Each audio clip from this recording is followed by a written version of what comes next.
learn from environmental dilemmas,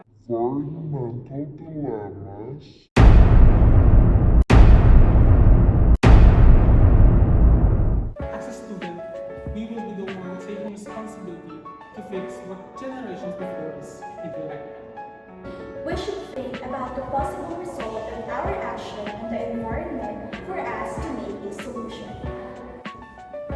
These are the possible solutions for the betterment and to fight against the climate change.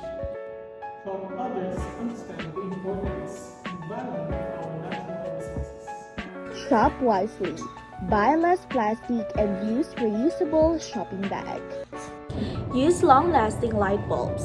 Energy-efficient light bulbs reduce greenhouse gas emissions. Also, flip the light switch off when you leave the room. Conserve water.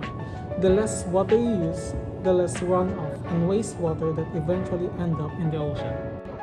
Follow the rules to lessen the impact of climate change. Save the earth to survive tomorrow. Everything needs to be changed and it has to be started today. What are you waiting for? Be part of us, be a solution.